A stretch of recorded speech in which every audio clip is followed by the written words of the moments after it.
listening to Best Served Cold, a Born Millennials podcast, the Australian true crime podcast where we drink wine and talk about crime. Formerly Egypt's 36th most popular true crime podcast, hosted by Tama J and Laura Elise.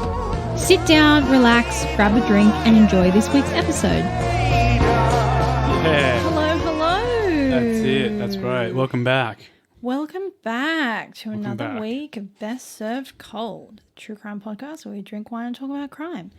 I'm one of your amazing co-hosts, Laura Elise, and I'm about one TikTok video away from losing my last brain cell. Nice. And I'm Tama Tor. Oh no, my social battery. It's broken. Good. Thank I like you. that we I'll be both here all went week. from TikTok references. That's kind of what we're becoming now. We're becoming like the TikTok podcast of like, here's things we heard on TikTok. On TikTok. Yeah. This week on Best Served Cold, we talk about TikTok videos. Yeah. We don't actually talk about TikTok videos. We drink wine and we talk about crime. So welcome to another week. If you are new around here, we do this thing at the start of the show. We do let you know that we tend to cuss, curse, and swear a lot on this show. Oh, yeah. So if the cusses are not your thing, we would very kindly ask that you fuck off and don't leave us a 1-star review. You piece of shit. Don't say you haven't been warned. Yeah, I mean, look, there's an E on the fucking episode. Like, you can see that. Labeled explicit. That E means, hey, listen up, big boy. There's some harsh words on Hey this. there, big boy. This little podcast diddly here. Anyway. Well, oh, hi, Toffee. Oh, okay. Usually she Fucking comes scared in the at shit out of me. usually she comes in at the end, but Jesus she came in to say hello. Christ. Can you please go away? So yeah, featuring Toffee again. Anyway, welcome to another week. We hope you've all had a fabulous week, that you've been staying safe, staying sane, saving money, saving the environment, saving the dolphins. Saving. Grace. Yeah. I don't know That where I was going with that. Really crazy. Yeah, That I came don't out of know. nowhere. Yeah. Anyway, welcome back. Welcome back. Yeah, so we are, just to plug our socials as well, we are the BSC podcast. We have, and yeah, follow us there. I think Laura is doing, every now and then she's doing pet stories on her Instagram. Look, I was actually going to say the socials have become a little stale, mainly because I think I was posting memes and they're all fun, but I was like, everyone eventually tires of memes over and over again. So I thought I'd reach out to you guys, the lovely listeners, and see what you would like to see from us. Like, do you just want to see memes? Do you want us to post some like little trivia facts? Fun facts, yeah. More stuff about us, like personal maybe you want to see stuff. some behind the scenes stuff, like our setup and what we because I do. realized when someone commented on a TikTok video the other day saying, you look exactly like your voice sounds, which I was like, still don't know if that was a compliment, but I'm going to take it as one, so thank you. I don't know if we've ever really posted our faces on our socials much. Yeah, so people I guess probably don't know what we look like. If you guys do want to see more of our personal lives and who the people are behind the microphones, for sure, we can start doing stuff like that. Yeah, but I'm graphic designer by trade, so I can always whip stuff up if you guys want like serial killer trivia facts, if like, I don't know, interesting news tidbits come up. Let us know what you'd like to see, because I guess the social media is all kind of a part of an extension of the podcast, so we want to keep you all entertained. Yeah. That's the only housekeeping from me. I guess we'll talk more about that after the main show. I guess the only other thing would be make sure that you check out our bonus episode on the rocks that comes out every Friday. Indeed. It's a bit of a new thing, so I think some people still maybe don't know about it, but that's out every Friday morning. It's just a shorter show that gives us an opportunity to talk about shorter cases. Yeah, do it or you'll have bad luck for the next 3 months. Don't tell people that. Please forward this email to at least 7 people, otherwise she will claim it out of your TV at night. Why did I say that? Yeah, why? That is I'm going to give myself kryptonite. nightmares. All right, well, anyway, so who's going first this week? It's your turn to go It's first my this week. turn. One of us has to keep up with this Okay, shit. so if you guys aren't aware, we have a Google Doc where you can suggest cases to us, and this case comes from a wonderful, lovely listener that is named Danielle Hunt. So thank you, Danielle Hunt, for suggesting this case. So I am talking about a young woman called Toyah Cordingley. So she was born on June 14th, 1994, and in 2018, she was 24 years old and living in Warree, which is a suburb in Cairns, North Queensland. Little Australian fact for you, all you American listeners. Just geography. Just It's not geography, really a yeah. fact. Well, it's just fucking interesting to be like, You should know that this town is called Cairns. yeah, Fun fact. in North Queensland, which is so. in Australia. Anyway. Where they had the kangaroos. Yeah, and the emus who won a war against the... Anyway, that's a we won't whole talk thing. about We'll get that. into Her parents were Troy and Vanessa, and they were both separated, but they were on good terms with each other, and they were both very present in their daughters' lives. So she enjoyed a carefree life surrounded by good friends, kind of on that, that beach life sort of thing. Liked to go on adventures and had a very vibrant personality, liked to take a lot of photos and dyed her hair. She was a very vibrant person. She spent most of her time working full-time as a pharmacy worker. Before that, she was working voluntarily in animal rescue. And she had a boyfriend of 2 years, Marco Heidenreich, and their love of animals brought them together. They shared a happy relationship together, and on Sunday, October 21st, 2018, Toyah was filling in for a shift at the pharmacy that she was working at in the morning. She had plans to walk her boyfriend's dog in the afternoon, and around noon, her shift had ended, so she walked to the nearby Rusty's Market to buy some fresh produce. She then returns home to drop the groceries off before going over to her boyfriend's house to pick up his dog, Jersey. So this is all caught on security camera footage, mostly of the of her going to the market. Okay. So this is how they were able to correlate where she was at this time. So Toyah then drove out to Wangiddy Beach, which is about a 25-kilometer drive away from where she lived. She got there around 2 to 2:30 p.m., parked her 2009 blue Mitsubishi Lancer, and went for a walk. Later on that night, Toyah still hadn't returned home, and her boyfriend Marco was growing more and more worried, as none of his calls or messages were being answered. At 9 p.m. of the same night, Marco called the police and reported Toyah missing. He then told Toyah's parents, and together along with her parents and her brother, they began searching for her. Now, because of the time and the low light, the environment as well, the police and SES decided to postpone the search for a few hours, returning back in the morning so they could see a bit better. The family, though, decided to continue searching. They drove towards the south of the beach where they found Toyah's blue Mitsubishi, and finding the parked car gave them hope that Toyah was nearby, and other members of the community soon joined in the search early around that morning, still dark. As there was no electricity or lighting around, the search was extremely difficult and limited them to just flashlights, basically. Eventually, they came onto Marco's dog, Jersey, the dog that Toyah had been walking, and they found the dog was unharmed, though he was tied to a tree with a rope that was held so tight that he didn't have room to sit down or lie down comfortably. But he was otherwise completely unharmed and fine and didn't seem too phased. Toyah's mother began to grow much more worried after finding Jersey alone, though. Her father, Troy, led the search near to where her car was found, and police and SES soon joined after that. So around 800 meters away from where her car was, Troy spotted what he thought to be a human foot protruding from the sand.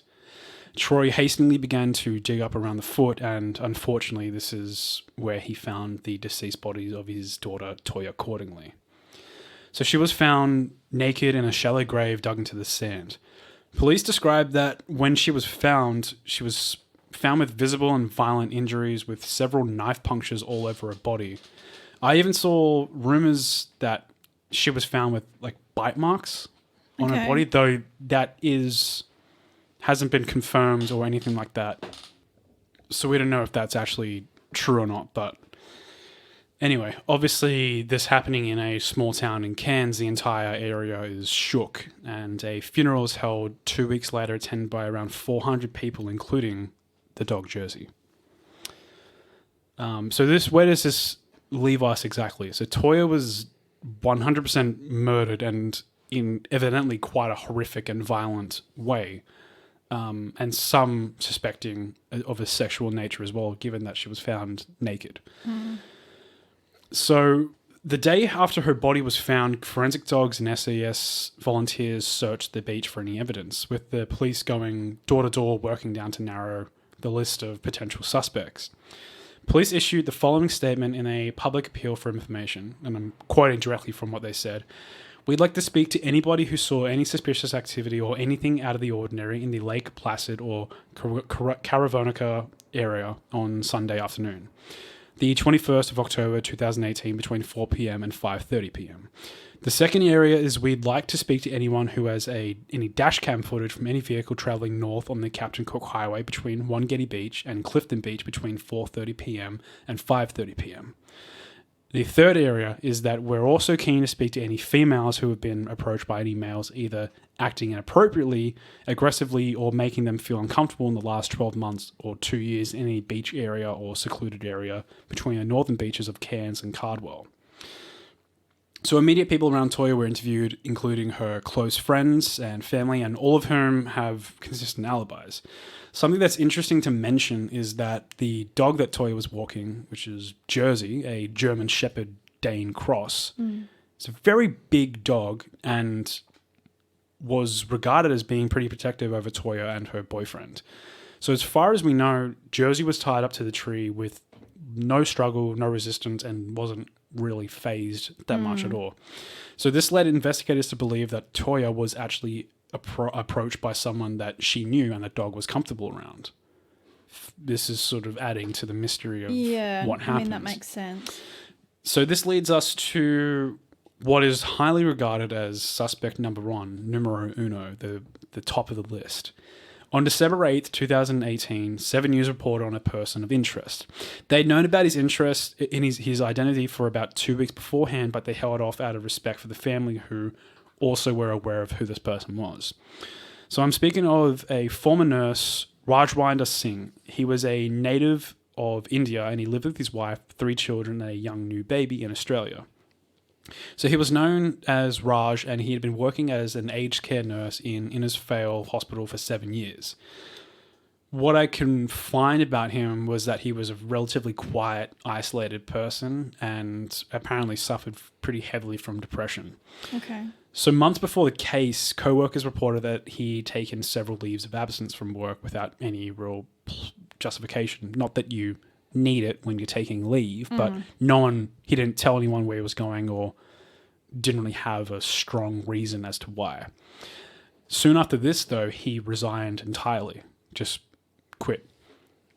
Singh came into attention of police when they were able to find a 5-minute window where Toyah's phone had showed up in the area of the beach.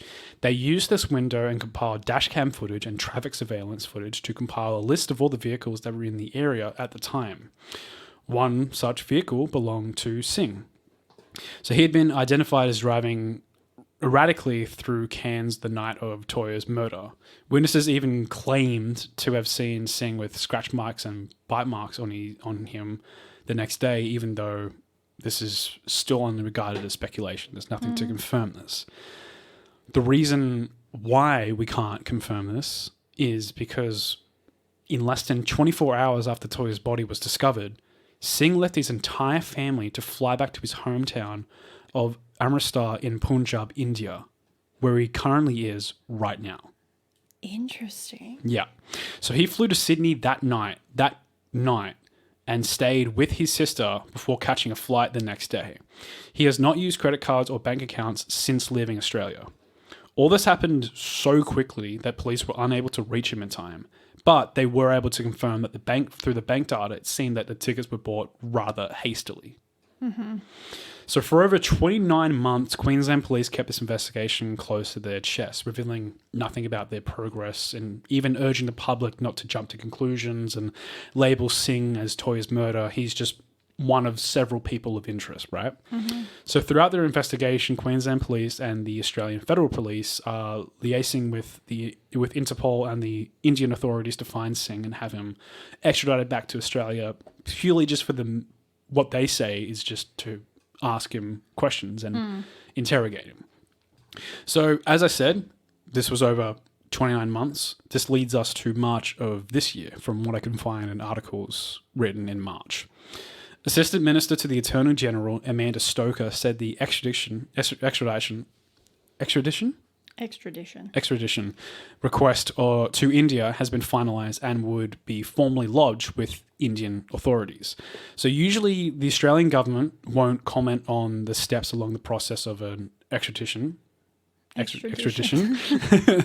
So they won't like talk about the steps of it, but they, given the shock that this made to the community and the general attention around the case, they felt an exception should be made. Mm-hmm. So the next step after this is to formally lodge the request with India. According to the North Queensland MP Warren Entsch, the time it's taken for this extradition order to be made is due to India requiring a lot of evidence for them to even really consider it. Okay. So they had to make sure they had everything like as correct as could be, perfectly as straightforward as can be, and as much as they can, because they only really have one good shot at doing this. So this is a direct quote from the North Queensland MP. The challenge, of course, is when the arrest warrant is issued and they do apprehend this individual and they seek him out sooner rather than later, he is entitled to the same rights as any other citizen there. He can contest or appeal it an extradition, so you have to go through that court process. This is the first major step to ensure we are able to bring him back. So police have told, so this is sort of where we're at this point. Okay. So I haven't seen any further updates or anything really telling of what's happened with this. If it's taken this long to just compile the evidence against him and get him back, you know, it's still going to take a while to even...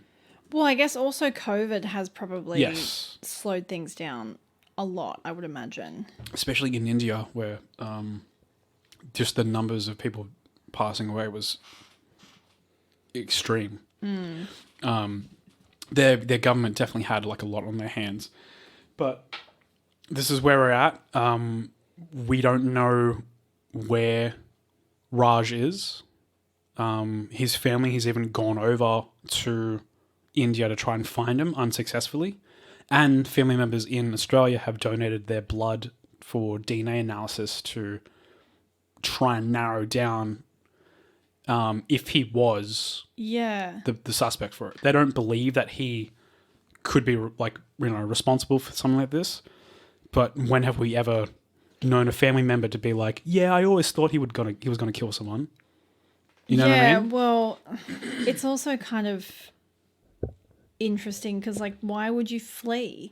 You have a job, a wife, 3 children, and a newborn baby. And you leave all of them. Within 24 hours of people finding the body and you're in this community, you back to Punjab. And don't come back. Even though obviously they want to talk to you. And you don't use your bank account or credit cards. Just screams guilty. So why? Exactly. Why? There you go. Yeah. That definitely gives me guilty vibes. So given that he was a nurse and worked in aged care and, you know, Toyah was a pharmacist, I couldn't actually find anywhere that said here's a direct correlation between them. But it's not a far stretch to say, like, they could have known each other. Of course. And given that she was dating her boyfriend for 2 years, knew the dog, and the dog knew her and was very protective of her, and what it seems like is she either tied him up and then talked to someone else, or it's unsure. So if it was tied up with someone else, it had to have been someone else apart that the dog knew. Yeah. There's no way that a random stranger was able to tie this dog up, basically. Yeah, it definitely kind of looks like it leads to someone she knew. Yeah. But I mean, it usually does. Yeah, it always is. The reason for why, we have no idea, you know. She was just a very, from what I can read, she was just a very sweet, passionate girl about... she was very caring for like all the local street dogs and pets that were like in the area. She was a volunteer at some point, you know, working with dogs. She seemed like just a very loving, caring person, and it's unfortunate that what happened to her. It just really shouldn't have happened. Yeah. And in such a quiet area, I can't tell you how, secluded and quiet Cairns is. Because it's like a big town, but a small town, isn't it? It is, yeah. So like I used to have family in Cairns, and they're that area is just very beachy and just open, very hot too. Very humid, muggy. Yeah. But yeah, this is sort of where we're at. Like, it's very possible that this nurse, Raj Singh, could have known who Toyah was. It's so weird because we've done it again. We've done 2 cases that are both unsolved with recent updates that could potentially have outcomes interesting soon. Right. It's very interesting. We've somehow managed to match our cases again. But thank you very much to Danielle Hunt for suggesting this case. I know you didn't know too much about this case, so I hope this was informative. And I don't know. Yeah, so your hometown is Cairns, Queensland. So I'd love to hear from you. Like, what's the latest update? I know you were saying something about they have bumper stickers with her name on it, and still after 2 years, there's still banners and signs around the town that are, justice for Toyah, Cordingley, and rightly so. Like, there needs to be something happening here. Yeah. And it seems like we're on the right path. At the very least, getting this man back to Australia and questioning him. Yeah, it definitely needs to happen. It'll write him off the list if he's not a suspect. That at the very least. And then whatever the fuck you're doing in Punjab, you're free to go back. Go easy. back, dude. No problem. Abandon your family, sure, whatever. Yeah. But no judgment. Yeah.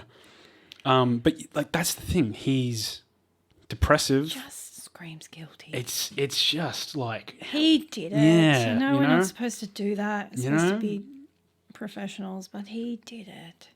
The whole thing about him being depressive and taking several days of leave, it could have been something where he knew her and like just knew where she was going, found her, and it could have been something where it just got out of hand. Yeah.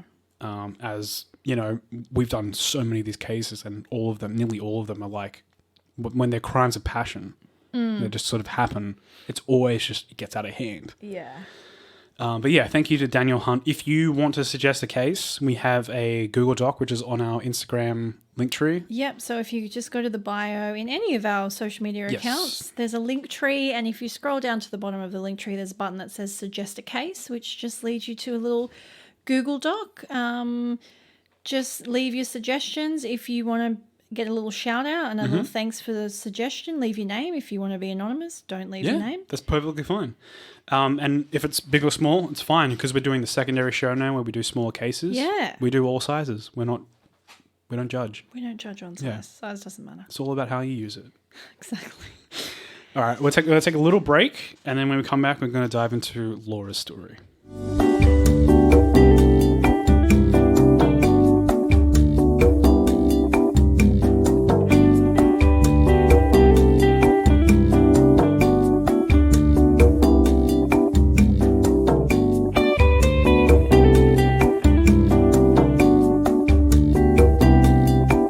Okay, welcome back. It's we love catchy. it is really catchy. It's very We need catchy. a little bit of elevator music. Yeah, we love a bit of elevator music. Everyone needs that in their life. Just a bit of smooth jazz. Yeah. Welcome back to Best of Cold, the best smooth jazz radio station on planet Earth. I actually heard this really funny joke on TikTok because it was like the Melbourne Comedy Festival is happening at the moment. So they're posting like little snippets. And I saw this girl who she was being like, I don't know if like how many of you in the audience are single, how many of you are in relationships, but I just have to say like dating at the moment, horrendous. I think she was 30. She was like, dating in your 30s, horrendous. Like I'm finding out all these things about people I didn't know. She was like, the other day a guy told me that he was into scat play. And I was like, dude, I don't even like jazz. Oh, that's a strong thing to come out with though, like to be like, so what do you enjoy? Well, I feel like that's one of the things you have to be upfront about because it's like you don't want to get 6 months down the track and be like, by the way, now that we've been dating for 6 months, I would like you to shit on my chest. Look, I don't judge, but No like kink shaming, but I would prefer if someone wants me to poop on them, I would prefer them to be very upfront so I can say thank you next. Why poop? I don't know. Why can't it just be like pudding? Welcome back to the show. You know what I mean? Like, why can't it just be mud cake? Let's move on. So I'm going to be talking about, as I mentioned, it is another technically unsolved one, although from the recent updates, it does seem like they have a pretty probable suspect, and the Delphi police seem to be playing their cards very close to the chest. Yeah. And I also learned something about the reason why police do the things they do. Oh, which yeah. Is very There's a very good reason, yeah. So I'm going to be talking about the Delphi killings, or the better known as the Snapchat murders. So on February 13th, 2017, just after lunch, best friends 13-year-old Abby Williams and 14-year-old Libby German are dropped off to begin a hike.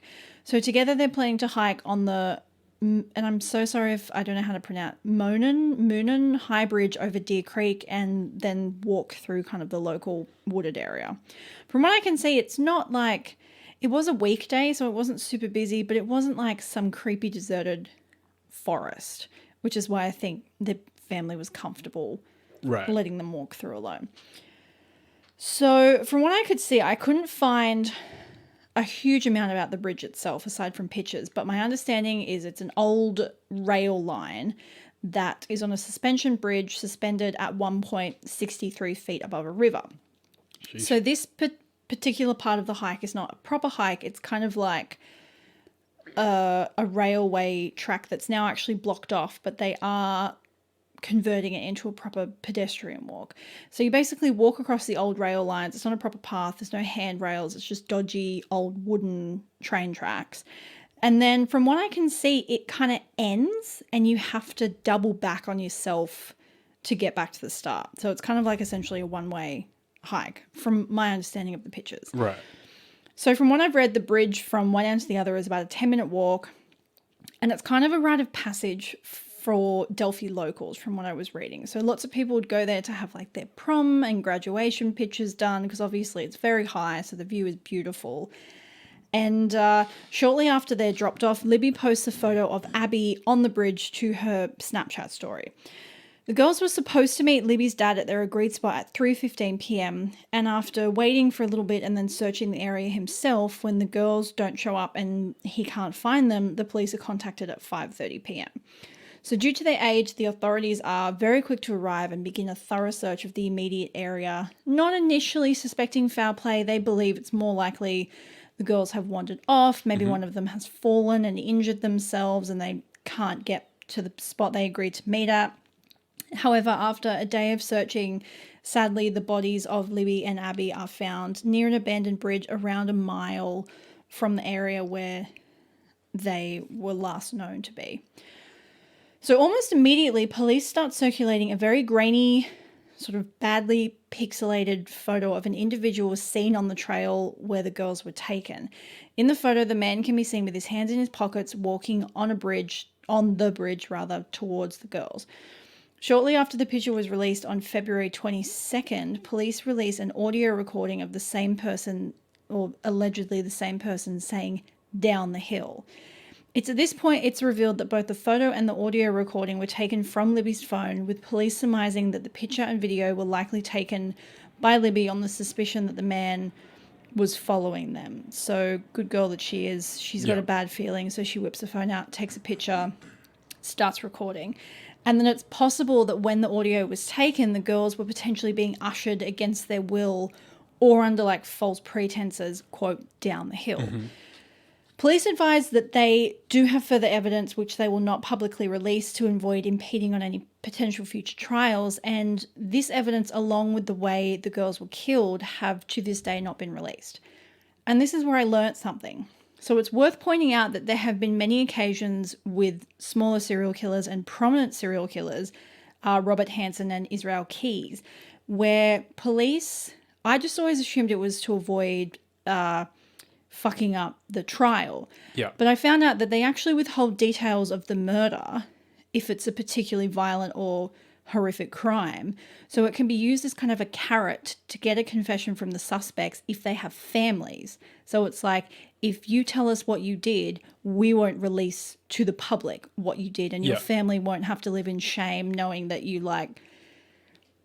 did really horrible things to these people. I didn't know that. So I learned that today. So the man in the image in the video is quickly named the chief suspect, and police release a composite sketch of him in July, as well as setting a reward for any information at $41,000. Despite all of this, to this day, no one has definitively been identified as the girl's murderer. More recently, in 2019, police released further video, an extension of the first, where the same suspect in blue jeans and a jacket can be seen walking along the bridge towards the girls, and the video lasts it's very short, it's only about a second long. Further audio can also be heard with the addition of the word go, the full sentence being go down the hill. So Delphi police have advised that there is further evidence from the girl's phone which they will not release for fears it's too disturbing to share, leading a lot of people to speculate that there is a lot more of the attack that has potentially been captured by Libby on her phone. An updated sketch is also released, quite different from the first. And when I say quite different, it's like they look like two different people. And then the police came out and said that the original sketch is now considered a secondary sketch. And so a lot of people have been like, so do you mean there were two people involved? I can't really... I think what it means is there's a primary sketch, which they're using to be like, this is what he looks like. He might look like the secondary one. Yeah, but they literally look like two different people. Yeah. One is kind of older with a big kind of broad face and a broad nose and a goatee. And the second is very angular triangle face with a very small nose. Right. I couldn't really find anything that advised why the sketch has suddenly changed so much. But police tell the public that their suspect looks youthful but could in actual fact be aged anywhere between 18 to 40, which is super not helpful. Not helpful. Police also reveal on the day of the murders a vehicle was left abandoned between noon and 5 p.m. just off a highway in Delphi, and police are still seeking to identify the owner of the vehicle. So as is the case with a lot of these unsolved cases, the internet has done a lot of sleuthing. There is a whole Reddit forum just dedicated to the two girls, Libby and Abby. Yep. And it has over 10,000 members and 40,000 posts on it. And from what I can see, it's kind of devolved into speculation, where at one point my understanding was the founders of the subforum were actually working with Delphi police, kind of like a don't fuck with cats situation. Yeah, cool. But now it kind of looks like it's a lot of shit posting and people posting unsupported theories. Yeah. Which I hate that. Just if you know something or you have a theory, label it as such. Don't be like, so my dad heard that this thing happened. And a lot of people who are obviously original members of this forum, when new people come and post shit, they're like, don't, what evidence do you have to support that exactly, theory? Yeah. Shut up, let the police do their jobs. You need to back it up. Otherwise, you fuck things up for police doing their jobs. So from this big forum, though, I did gather that while there are many, many, many theories ranging from yeah, that makes sense to just absolutely ridiculous. Love it. The two most prevalent ones are as follows. The first theory is that the killer potentially knew Libby German, whether he actually knew her personally or just followed her on Snapchat. And when Libby posted the image on the bridge, knowing it's a very well-known local place, he assumed that her and Abby were not with their parents, judging off the image, which just kind of shows Abby on her own. Mm-hmm. And obviously being able to very easily identify where they were, has gone to the area and attacked the girls. A lot of people have pointed out that it's pretty commonplace for young girls to have their Snap handles in their Facebook or Instagram bios, and it's possible someone added them under the pretense, catfished them, pretending to be a boy their age, and they've just, added them as a friend on Snapchat. Mm-hmm. A lot of people do point out that the timing of this would have had to line up exceedingly well, as the timeline in which the girls were dropped off to go hiking and the time that they were supposed to be picked up by Libby's dad is incredibly narrow. It was like 45 minutes or something. Okay. Yeah. So he would have had to be like bit of a on stretch. Snapchat, ready to Straight go away there. straight there. Also within a vicinity of less than 45 minutes. Yeah.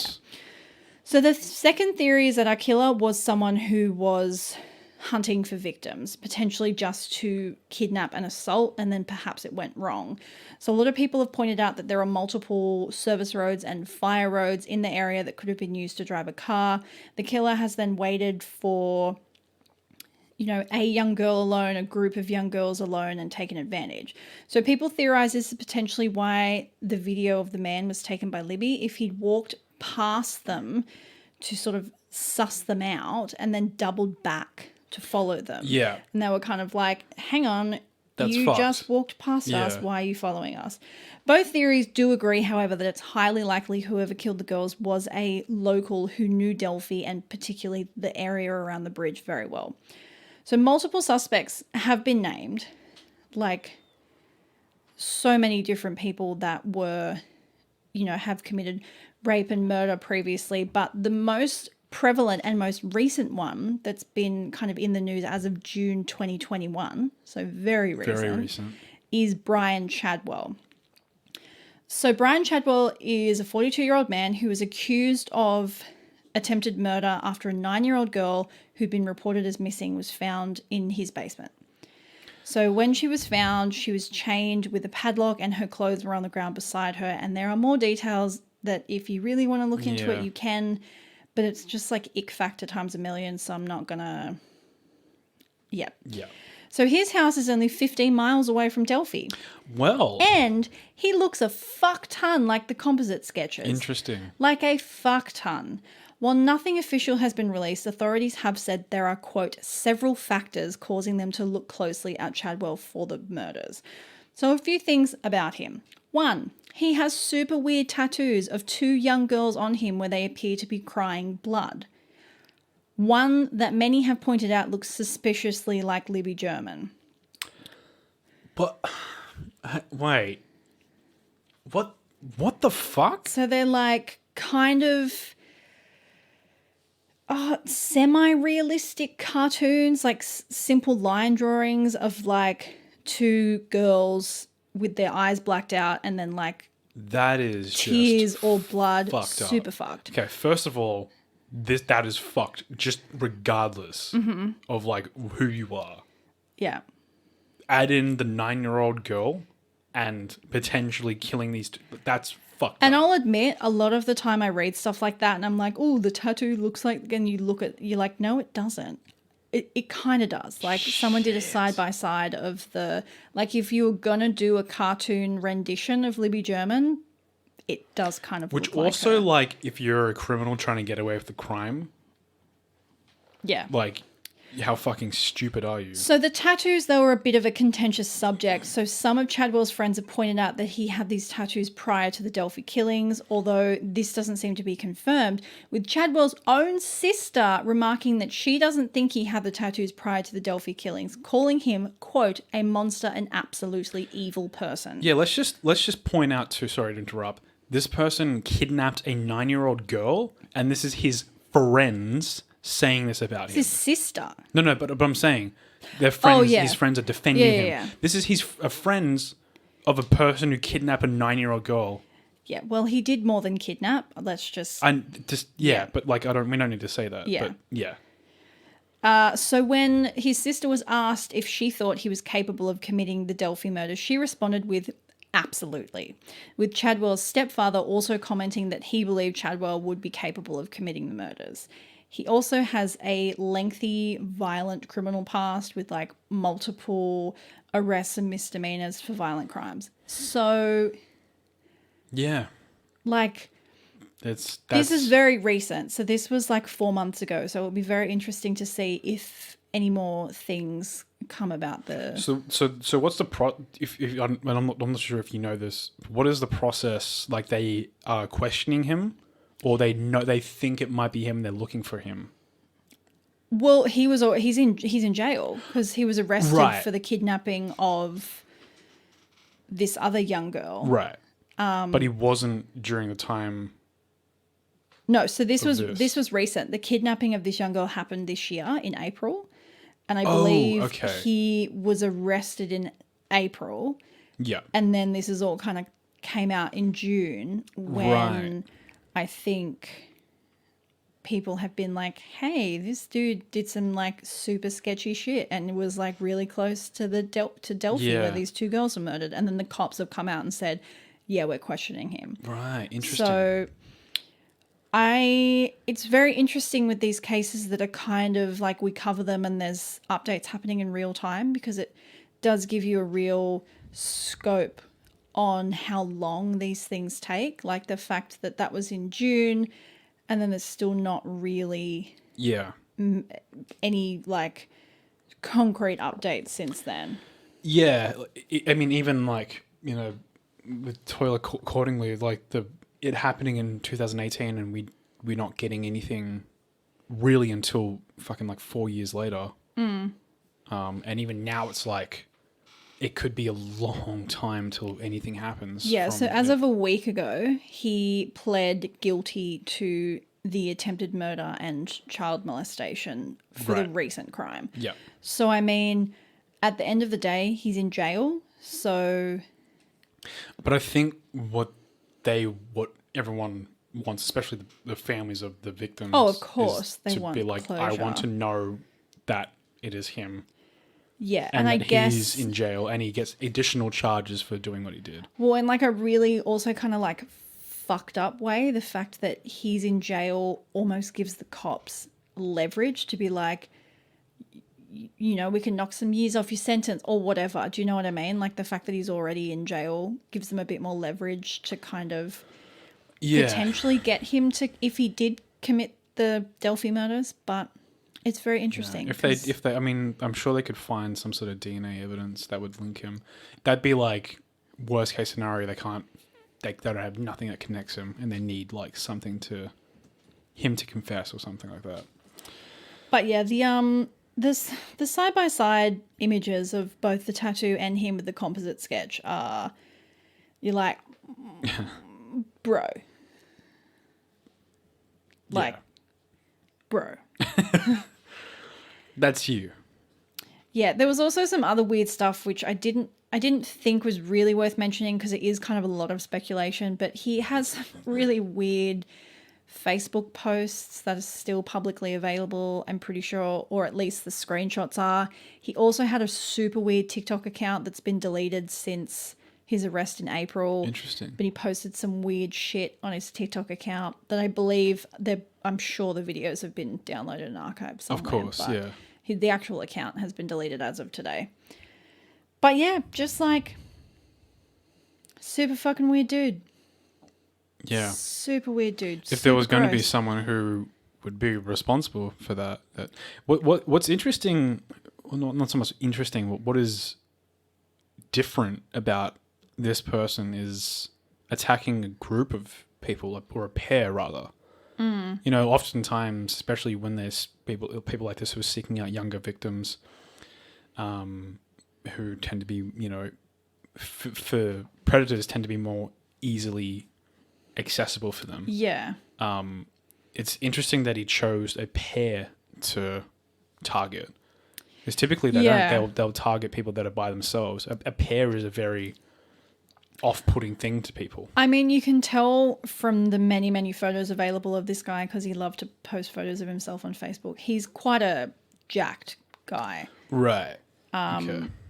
Like he's very fit, I guess is the word. Yeah. So probably thought he was more than able to do what he could do to him. Yeah, but the side-by-side of the tattoos is really creepy. I don't like it. Yeah. It makes me very uncomfortable.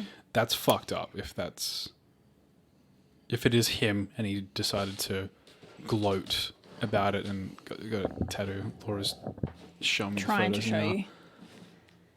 Oh yeah, no, he looks like he looks that. But don't the tattoos both look like the up. two girls, like exactly like the two girls? It's really creepy. That is fucked. It's really creepy. No, and the side by side of the sketches as well. Like looks exactly like him. Yeah. It's again where I'm like, don't want to speculate, but like he fucking did it. Jeez, that is terrifying. Yeah, I'm not going to post it on the socials because it's super creepy. But if you are someone who is interested in the macabre, just Google image search Brian Chadwell tattoo side by side and it will come up. Yeah. It's really disturbing because it looks like them. Yeah. Super creepy. That's just, and it looks not just like them. It looks just like the photos that that they Creepy. put next to It looks them. like he's taken photos from a news website. Yes. Yeah. And it's like some sort Which of... would be really interesting if they were able to track down the tattoo artist and be like, do you remember the reference pictures that this dude gave you for these? Yeah, imagine if they could check bank statements or something like that and find where he did it. Yeah. But yeah, I guess this is what I was saying before about it's really interesting watching things kind of unfold in real time because it shows you just how long it really does take everything to fall into place for them to be like, yep, he did it. We're arresting him. We're confident it's going to stick. Yeah. Well, even just take this most recent case of Jin Kid, the man who murdered his wife. I think that the actual trial isn't happening until February or January. Yeah, well, this poor young girl who was found in his basement took April, May, June, July, August, September, October, 7 months for him to get processed. Yeah. And it was like, there's no if or but. Like, yeah, he was definitely... he definitely did it. I feel that's terrible. I'm glad that young girl is I don't know if alive. it's because the place itself where the girls were taken from has like a real creepy vibe because they went in winter, so all the trees are dead. Right. And I don't know, there's something, it gave me the heebie-jeebies, like doing my notes. It had like a weird kind of creepy... Yeah, there are those cases where it's just... Like, there's one case that I absolutely refused to do, and I got halfway through doing it. I don't want to talk about it because it's like that. I got halfway through the notes. It involves graphic molestation and murder of a toddler. Oh, and I couldn't. It was just way too much. Yeah, we don't need to do that. Yeah, it was just there are those cases sometimes where it's like doing what we do. Every single case is disgusting and off-putting. Yeah, because it has to be if being a regular fucking human being, having compassion and feeling emotions, not being a psychopath. Doing these cases, it's off-putting and it's harsh. It's hard to do. Yeah, We're just two people who, can do that. We can research these cases and it is. I don't know. I don't even know how to explain it. It's just. I get what you mean.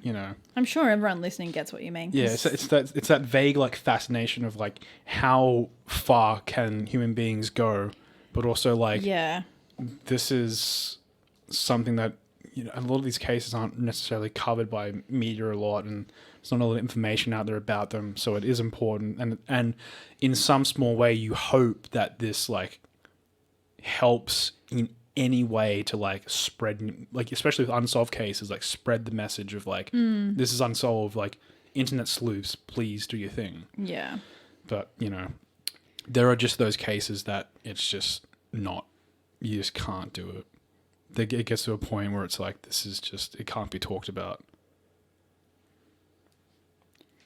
Well, I think on that somber note, this ends the portion of the show where we are talking about serious things, and we get into not serious things. It was very deft. Laura just took a photo of a cat as she was doing that. It was very impressive. Thank you. So yeah, like Laura said, if you are just here for the cases, thank you for joining us. We'll see you guys on Friday for our mini episode. Check out our Google Doc. It's linked in our link tree. Suggest anything that you think you would like to see us cover. And yeah, thank you to Daniel Hunt for suggesting this case that I covered. We are now getting into our just our shit talking session. We have Shit talk. a This couple is minutes. Let's do honestly it. one of my favorite parts of the night because my chair is really uncomfortable, but it creaks a lot. So I don't want to move in Yeah. the normal part. And then when we do this part, I can move and my legs have gone to sleep. That'll have to be an investment we make. Get like Nicer some better chairs. chairs. Yeah. Because I find even just using these chairs is like they've gotten somewhat uncomfortable. Well, I mean, they were like $30 chairs from Yeah. IKEA and we've been in lockdown. So we've used them like every day for 2 years. Yeah. So I care about my butt. I really need to take care of it. maybe we should get like little memory foam things. Maybe. Yeah. Maybe that would do it. Yeah. Oh, the would still exciting things we talk it about. would still creak though, so we yeah, need to true. figure that out. True. Yeah, so some pretty fucking heavy cases today, but you know, where I mean, I think it's really interesting as well seeing and wondering how in the future social media will affect things like this. Because obviously, like, without Libby's things on the Delphi case, like going off what I could see, it really doesn't look like they had a lot of other evidence. right? Although again, like I said, the Delphi police are playing their cards very close to the chest. Yeah. So they could have a shit ton of DNA evidence that they just haven't told And they anyone could about. have some correlation with the tattoo artist. Yeah. You know, it is the thing too. Like we won't know until we know, until something comes of it. Because what happens, I don't really know the process, especially in the States. What happens if you are already a convicted felon? So your DNA fingerprints, I believe, would already be in the system. Yep, should be. Like, do they need a warrant to run that against DNA? Like, do they still need think- probable cause, or if it's like you're a felon, so you don't get much of a choice? I don't know personally, especially you know being a different country, but I would imagine they would still need a warrant. Right. You know, you're not like just because you're in prison, you're not like livestock. You're still a human Well, being. you can't vote, so it's like You can't vote, but you still have. you lose some of your rights. Yeah, I you just lose don't some of know. your rights, but like. If anyone listening is in America and knows the answer to that, I would be Yeah. very curious. Please Or shoot us a message. If anyone's a lawyer, If anyone's a lawyer yeah, or a police officer, or a police officer. yeah, let us know. Or We've talked a a lot warden? of shit about police officers on this show, though, so I Yeah, kind of hope there's no police officers. Yeah, look, I mean, look, if you're a police officer and you're listening to this podcast, we don't hate you. No. Because you're listening to our show. You know, Exactly. You're a good You're person. doing your research. I don't know. Yeah, I don't know. Anyway. There are great police officers out there. Well, that's the interesting thing that I'm going to say the metaphor so imperfectly, but basically someone was saying, like, if you have a barrel of apples and the barrel itself is contaminated, like, eventually, if they stay in the barrel long enough, all the apples will go bad. Yeah. That was basically the metaphor of, like, it's more so like the institution that people are in is corrupt. So even if you as a person are not corrupt, just by association with that institution, you kind of become corrupt or you're out of a job, essentially. Yeah. Well, I think it's also important to point out that these people, everyone in the system individually is a human being and everyone is prone to their own morality system. Exactly. Everyone has their own idea of what is right, what is wrong, what is okay to do in terms of selfishness, what is okay to do in terms of empathy and what's right for the community. A question for you, Tama. Yes. Where do you sit on the argument that humans, just in general, are inherently evil? I don't necessarily believe in, you know, the construct of good versus evil. I think it's sort of like this, a glass of water that you fill up or empty depending on where you are in your life. Someone can fill it up for you, someone can empty it for you, you can fill it up yourself, you can empty it yourself, but throughout your entire life it fluctuates, changes, and there's nothing to say that someone who has a full glass can't empty it. There's nothing to say that someone who's done a terrible thing can't rectify themselves. Yes, so that was sort of like, therein lies the question. are humans inherently by nature evil, and it's merely your circumstances that prevent you from doing evil things? I don't think so. I think it's an interesting question. Because then on the flip side, you could say, "Oh, humans naturally good, but they do evil things, and that affects their goodness or their goodwill." Well, I know what Jesus would say. He would say we're inherently evil. He would say something that, yeah, we couldn't be able to speak his language, so yeah, I wouldn't know what he would say.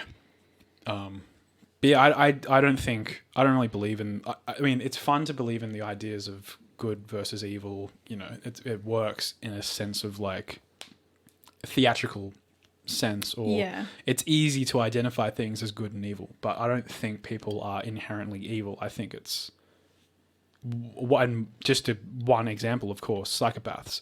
The people we cover on these cases, it's not so much that, like, for the most part, some of them aren't evil. Some of them have brains that don't function the correct way and never had the chance to rectify that, and were surrounded by people that encouraged, whether willingly or unwillingly, these unnatural behaviors in them that led them to do terrible things.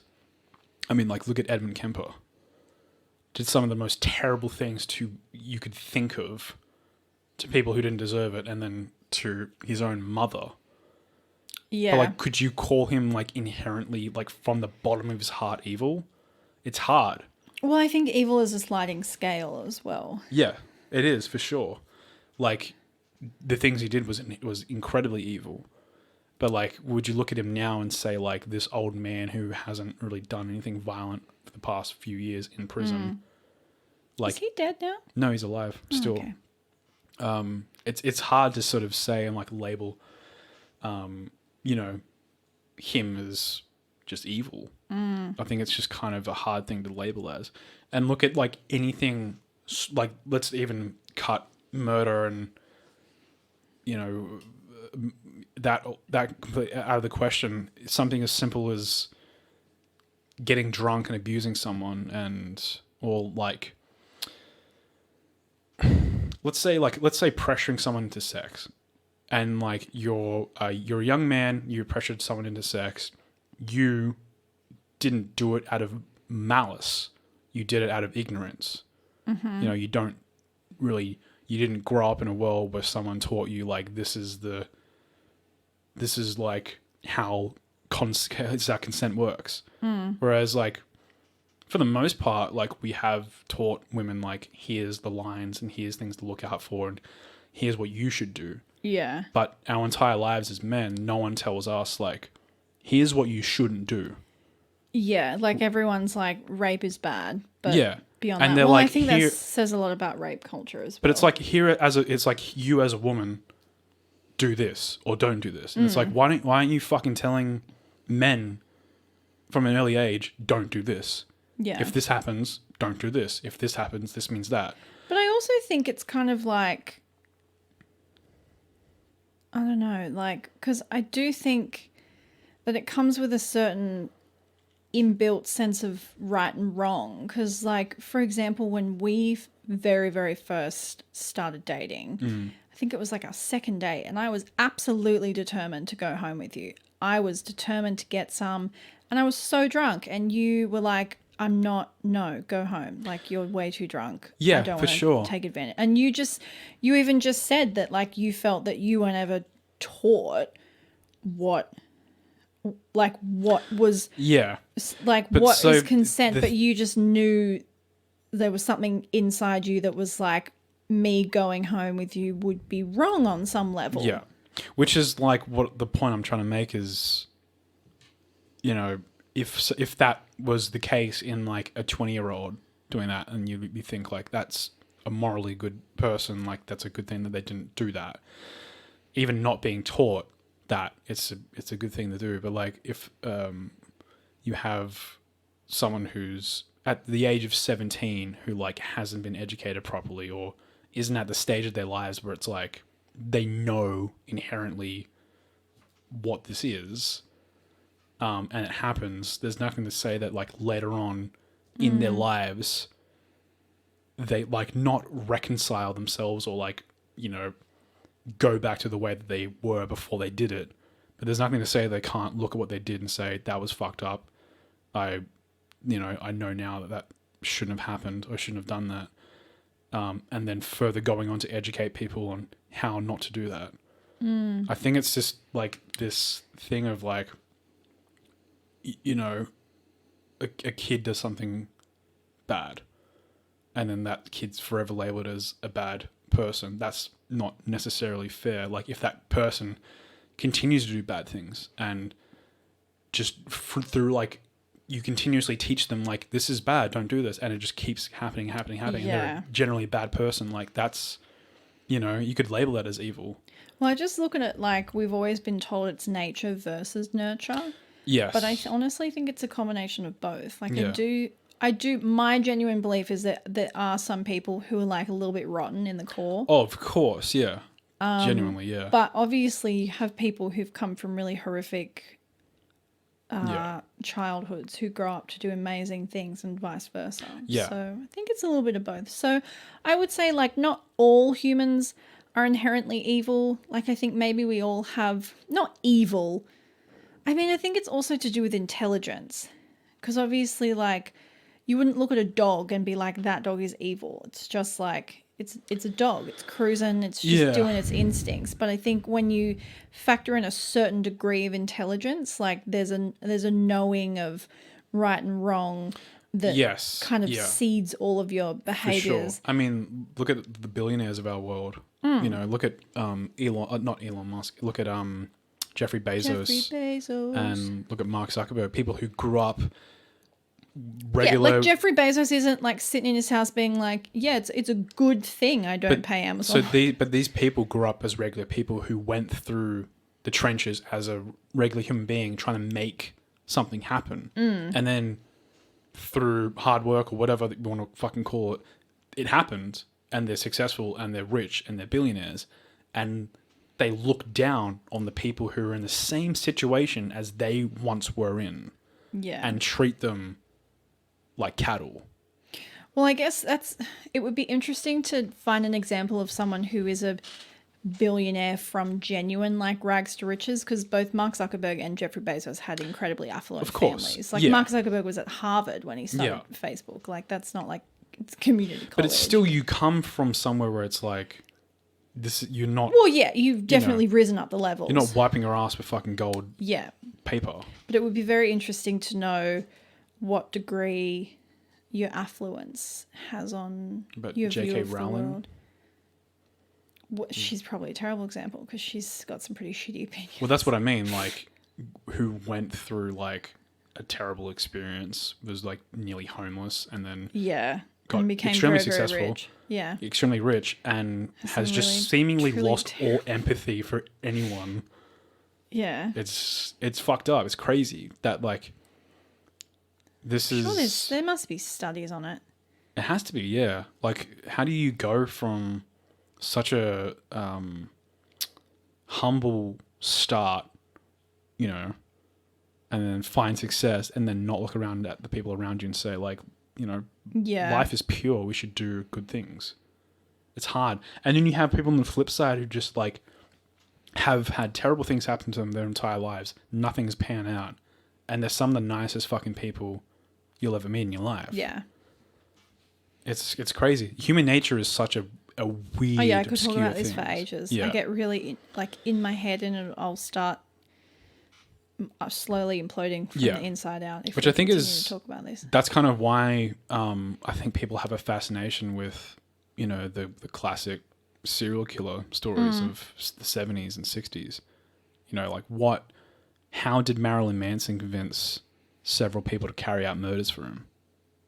How did Charles Manson, not Marilyn Manson, although fuck Marilyn Manson because he's also a terrible person, but how did Charles Manson convince people to, you know, do what they did?